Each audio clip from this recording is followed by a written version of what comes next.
Praise the Lord. 2019 ஜனவரி மாதத்துலேருந்து நாங்கள் ஏசப்பா எங்களுக்கு அப்பாவோட மெசேஜை ஃபாலோ பண்ணுறதுக்கு உதவி பண்ணார். அந்த ஞாயிற்றுக்கிழமை எங்களால் சர்ச்சுக்கு போக முடியல. இன்னொன்று, சர்ச்சுக்கு போவோமா, எந்த சர்ச்சுக்கு போகிறது, இப்படி பல குழப்பங்கள் எங்களுக்குள்ளே இருந்தது. அன்னைக்கு ஆன்லைனில் நாங்கள் யாரோடதையும் வாட்ச் பண்ணது கிடையாது. அன்றைக்கி ஆன்லைனை ஓப்பன் பண்ணும்போது அப்பாவோட மெசேஜ் தான் லைவில் வந்துச்சு. எங்களால் நம்பவே முடியல. அன்னைக்கு இருந்த கேள்விக்கும் குழப்பங்களுக்கும் அது பதிலாக இருந்துச்சு.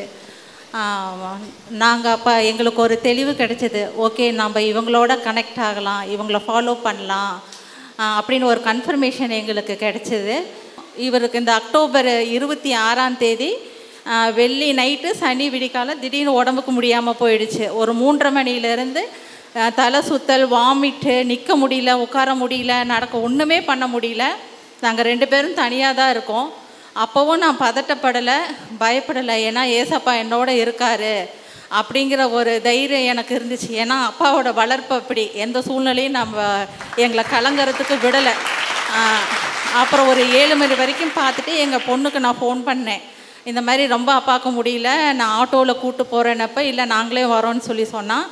ஆனால் 10:30 மணிக்கு தான் பக்கத்தில் கிளினிக் ஓப்பன் ஆகுன்னு சொல்லிட்டாங்க. அப்புறம் 10:30 மணிக்கு நாங்கள் இவரை கூட்டிகிட்டு போகிறதுக்குள்ளார ப்ரெஷர் ஜாஸ்தி ஆகிடுச்சு. 200க்கு வந்துருச்சு ப்ரெஷரு.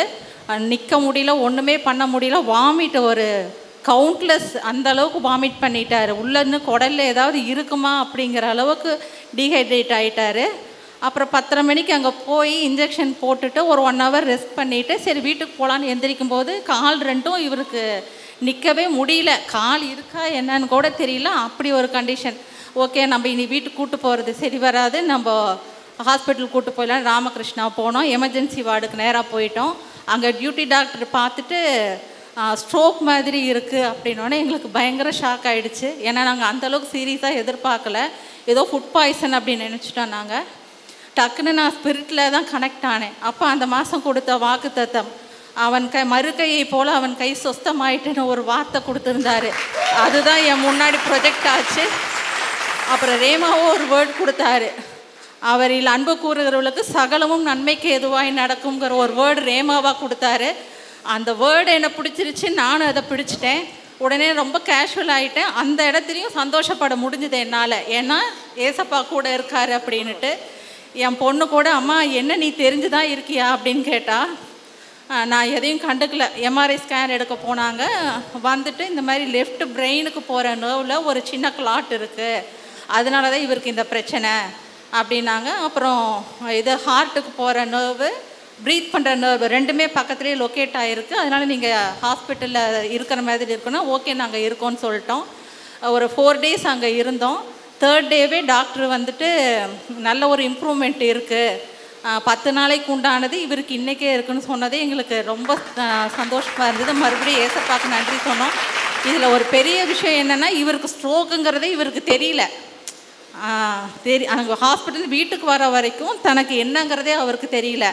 அப்படி ஒரு சூழ்நிலையில் தான் இருந்தது. 4வது நாள் வாக்கரோடு தான் வீட்டுக்கு வரோம்.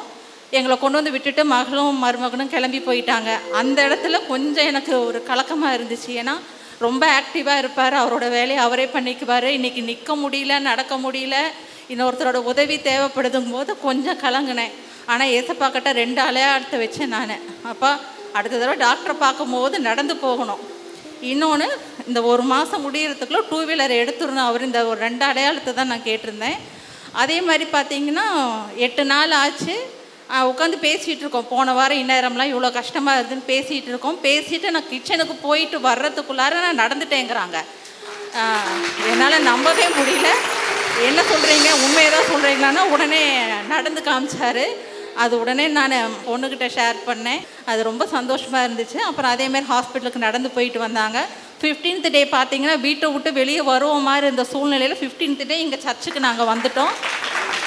அதே மாதிரி 1 மாதம் முடிகிறதுக்குள்ளாரே 2 வீலரையும் எடுத்துட்டாங்க. இப்போ அவங்க 1 மந்த் முடிகிறதுக்குள்ளே இதெல்லாம் நடந்தது. ஏன்னா ஸ்ட்ரோக்குனா எப்போ சரியாகும், எப்படி சரியாகும்னு நமக்கு தெரியாது. எப்போ வேணால் அது குணமாகலாம், குணமாகாமையும் போகலாம். சொல்கிறாங்க அது வந்து எப்படி இருந்தாலும் ஒரு வித்தியாசத்தை காமிச்சு கொடுக்கும். அவர் நடக்கும்போது நிற்கும்போது கண்டிப்பாக ஒரு வித்தியாசம் தெரியும்னு சொன்னாங்க. ஆனால் அவர்கிட்ட அப்படி எந்த வித்தியாசத்தையும் பார்க்கல. இன்னொன்று, இந்த கண்ணு குட்டி ஆயிடுச்சு, இந்த வாய் ஒரு பக்கம் இதாகிடுச்சு, இந்த கை இந்த கால் இப்படி தான் அந்த பிரச்சனை இருந்தது. ஆனால் இன்றைக்கி வந்து ஒரு சுகத்தோடு இன்றைக்கி நிற்கிறாரு. இன்றைக்கி நாங்கள் ஒரு மனநலம் பாதிக்காமல் எங்காவது ஊரை விட்டே கண்காணாமல் போயிடலாம் அப்படிங்கிற சூழ்நிலையில் இல்லாமல் இன்றைக்கி நாங்கள் ஜீவனோடு நிற்கிறோன்னா ஏசப்பா வார்த்தை அப்பா மூலமாக எங்களுக்கு கிடைச்சதுனால தான் நாங்கள் இன்றைக்கி இந்த இடத்துல ஜீவனோடு நிற்கிறோம். இது உண்மை. அது எங்களை பார்க்குறவங்க யாருமே அதை நம்ப மாட்டாங்க.